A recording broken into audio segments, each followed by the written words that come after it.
Halo, selamat siang investor dan Kang Trading. Selamat datang kembali di channel saya. Siang ini kita akan sedikit membahas tentang bandarmologi, lanjutan dari video kemarin. Ya, bisa dilihat di list video channel saya ini.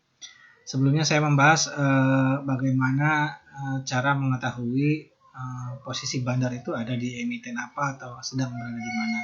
Jadi mudah kita untuk mengikuti atau nyopet bandar ya. Nah, kali ini saya ingin membahas bagaimana cara mengikuti pergerakan bandar di emiten boga ya. Ya, khusus saya menyebutkan emiten boga bintang Auto Global.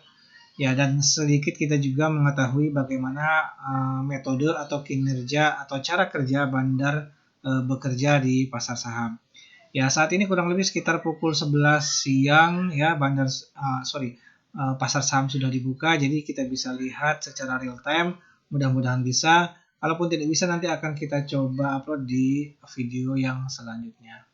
Nah, bisa kita lihat di layar monitor Anda saat ini bagaimana materi yang akan saya sampaikan saat ini, yaitu mengikuti pergerakan bandar di emiten atau di perusahaan bintang Auto Global atau Boga ya, dan mengetahui cara kerja bandarmologi. Ya, pada dasarnya ketika kita melihat sebuah pergerakan harga saham di pasar saham, ya kalau misalnya kita melihat di broker summary, ya, biasanya kan saran dari semua bandarmologi untuk mengetahui di mana bandar, salah satunya adalah melihat broker summary. Nah, di sini saya tampilkan broker summary dari aplikasi iPod atau Indo Premier Sekuritas Online Trading. Nah, bisa kita lihat ini berdasarkan jumlah yang paling besar hingga yang paling kecil. Kadang kita memahami tampilan di layar ini, khususnya yang ini adalah sebagai bandar. Ya. Rekan saya, teman-teman saya, baik di kantor ataupun di tempat lain yang memang sama-sama trading saham, sering menyebutkan kode-kode AP, FS, AG, dan PS hingga yang ke bawah itu disebut bandar. Apakah betul itu bandar? Ternyata itu bukan bandar, itu melainkan kode broker ya. Kode broker yang beberapa waktu lalu dibahas hangat karena ini rencananya akan dihapus pada bulan Agustus 2021 oleh Bursa Efek Indonesia.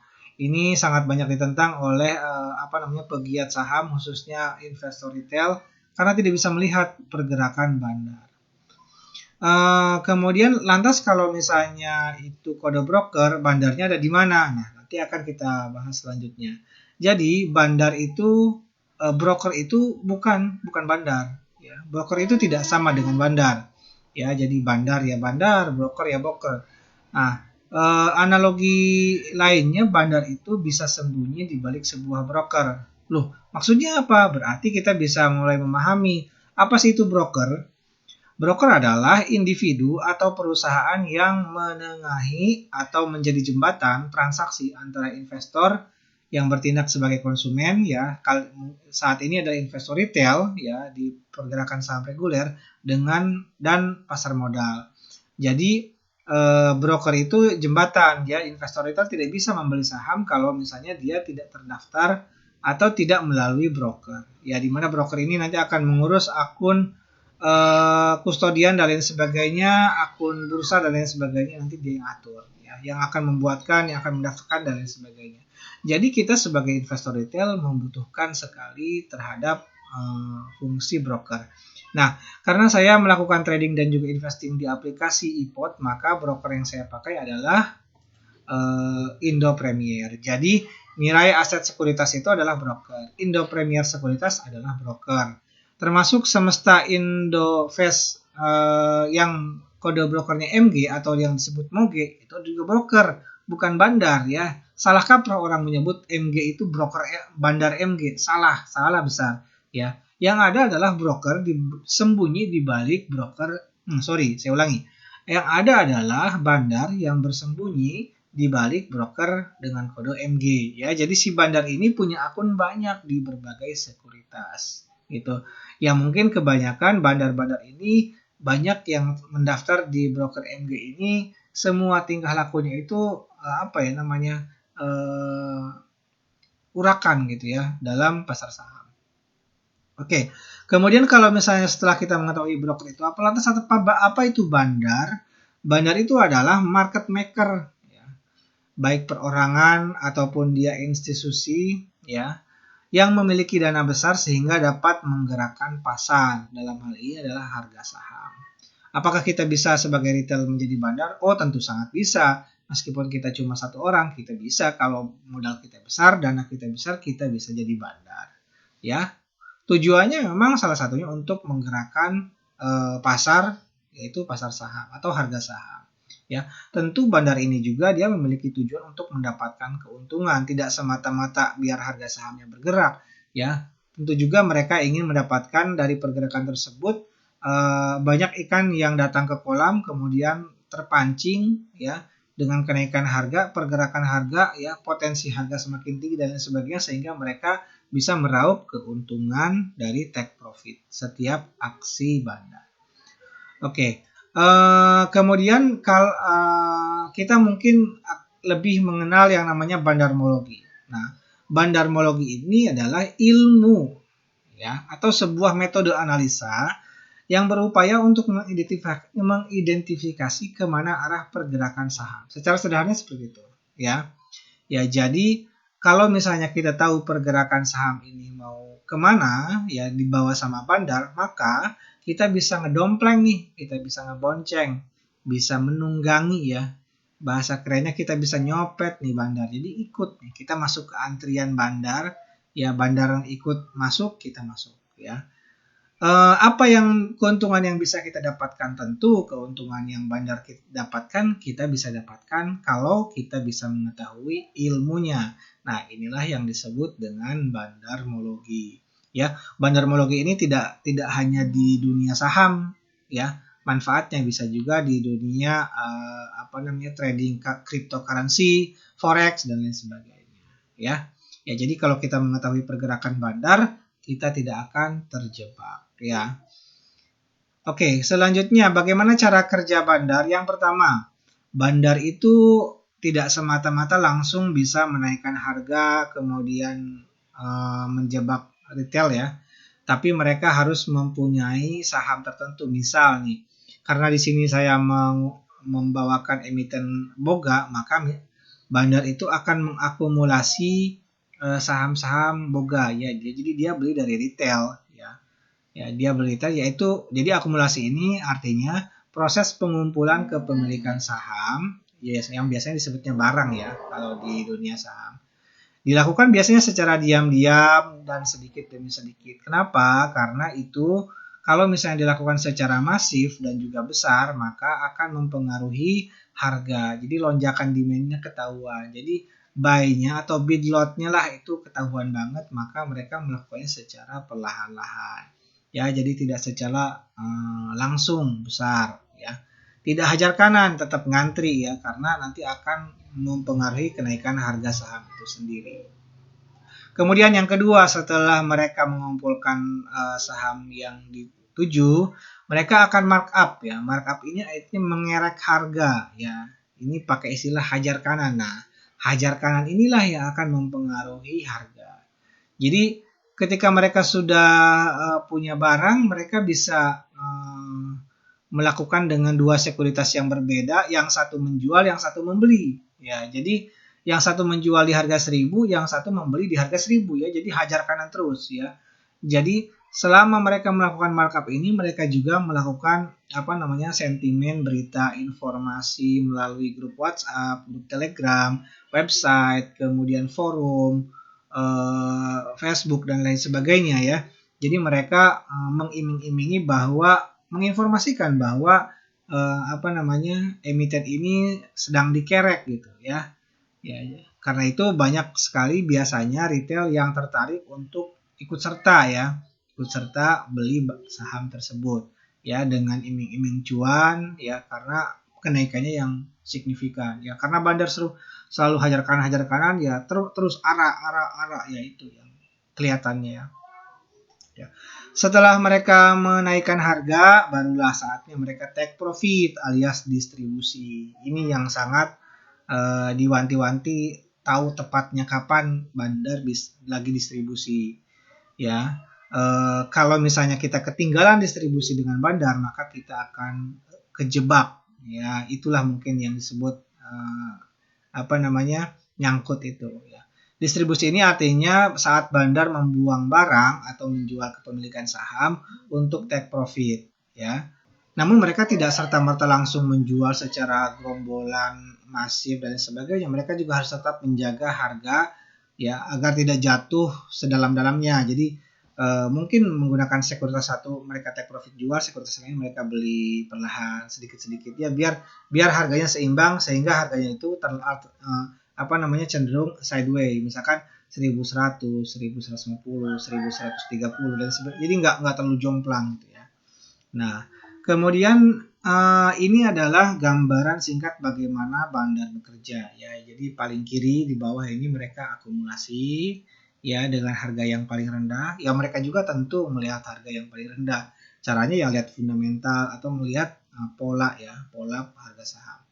Kemudian setelah mereka punya banyak, mereka markup, ya, pada batas tertentu yang dituju mereka distribusi, ya. Kemudian mereka jual take profit, ya, mereka turunin lagi sedalam-dalamnya. Nah, disinilah, ya, retail, ya, selalu tertindas. Oke, gambar ini diambil dari stockchart.com. Kemudian bagaimana cara melihat bandar? Yaitu cara melihat bandar itu ada banyak, ya, seperti di video saya sebelumnya, ya. Namun di sini saya singkat saja. Cara melihat bandar itu dengan melihat pergerakan volume bid dan juga offer yang kebanyakan dipantau melalui broker summary, ya. Ini misalnya emiten boga, ya di broker summary-nya bisa kita lihat misalnya nih broker AP, PO, PS nih, dia sedang bid lot nih 4 juta lot. Wah, luar biasa, ya, 700.000 lot, 700.000 lot, ini kebanyakan. Nah, kemudian di sampingnya ini ada bandar yang sedang distribusi, ya, ada HD, ada AG, ada YB, ya. Ini sepertinya memang perang antar bandar nih. Makanya sama sekali tidak ada retail, ya. Tidak ada Indo Premier, ya, paling ada pun di bawah di sini. Ya. Nah, ini cara melihatnya di sini bandar. Bagaimana cara menentukan bandar sedang akumulasi atau distribusi? Nah, ini jika total net buy, net bid lah di sini, ya, yang hijau nih. Jika total net buy-nya lebih besar daripada net sales atau net offer, maka dapat disimpulkan bahwa bandar sedang akumulasi, ya. Kalau misalnya net offer-nya lebih besar daripada net buy, berarti mereka sedang distribusi. Itu. Oke. Kemudian kita mengikuti bandar boga. Kenapa boga dipilih untuk kita ikuti bandarnya? Karena saya melihat ada pola-pola yang sangat mudah dibaca, penurunan dan kenaikannya yang saya simpulkan boga ini cocok untuk switch trading bulanan, ya. Jadi kita bisa ambil keuntungan melalui take profit setiap bulan. Contoh nih, misalnya dari table yang paling kiri nih, ya. Paling kiri ini saya ambil dari year to date, berarti dari Januari sampai Juli. Nah, ini bisa kita lihat nih, Januari dia naik di kisaran 1370-an. Kemudian turun, Februari diturun, kemudian naik lagi di Februari pertengahan. Kemudian naik lagi di Maret pertengahan, naik lagi sedikit di April pertengahan, naik tinggi di Mei pertengahan dan sebagainya. Jadi ketahuan nih. Nah, kalau kita misalnya lihat detail 3 bulannya justru lebih jelas nih, misalkan, ya. Awal Mei turun, tapi pertengahan Mei naik, ya kan? Kemudian di Juni awalnya turun, Juni 2 kali maka naik nih, meskipun yang keduanya rendah. Kemudian di awal Juli turun. Nah, kemungkinan di awal pertengahan Juli juga ini akan naik. Jadi sebelah sinilah waktunya kita ikut akumulasi. Oke. Nah, jadi kalau misalnya kita detailkan, nah, akumulasi bandar itu ada di sini, ya. Sini nih. Akumulasi nih, titik akumulasi. Ya. Kemudian mereka markup. Ya. Ini kalau misalnya kita analogikan dengan chart yang sebelumnya, ya. Kemudian disinilah distribusi. Kemudian disinilah markdown atau mereka melepas kepemilikan saham. Nah, berarti disinilah kita waktunya ikut untuk akumulasi ulang. Kenapa? Karena mungkin bandar ini setelah mereka markdown, mereka tidak akan akumulasi lagi. Tapi kalau melihat dari chart yang sebelumnya, misalnya kita lihat nih, di sini, ini kan dari tanggal 1 sampai tanggal 12, mereka masih cukup banyak yang akumulasi. Oke. Nah, waktunya sekarang beli. Oke. Nah, ini sudah di layar handphone saya. Kita ke aplikasi iPod. Ya. Pasar sedang berjalan, kebetulan nih sebelum makan siang. Kita coba lihat Boga. Kita cari dulu. Oke. Ketik Boga, Bintang Auto Global. Oke. Harga sekarang 1.315 ya. Kalau kita lihat di broker summary, kemudian hari ini aja ya. Kita klik net, itu harga terendahnya memang 1.315. Tapi kalau kita tarik dari bulan awal Juli ya. Dari awal Juli sampai tanggal 12 sekarang,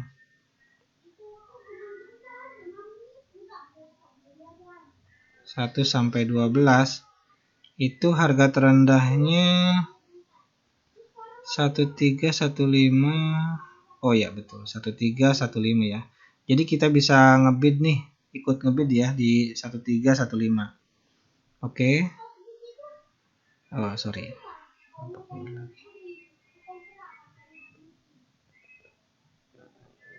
Oke, kita simple buy saja. Kita turunin dikit. Yes, 1310. Ikut antri nih ya.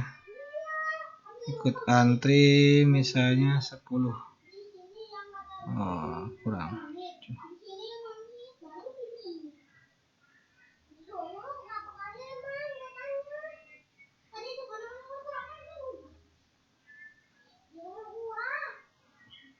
$700. Oke, berarti kita coba 5 lot. Oke, 5 lot dengan harga bid 1.310.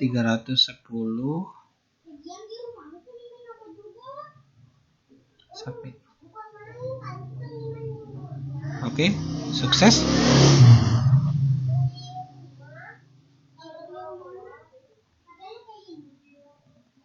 Oke, kita lihat status order.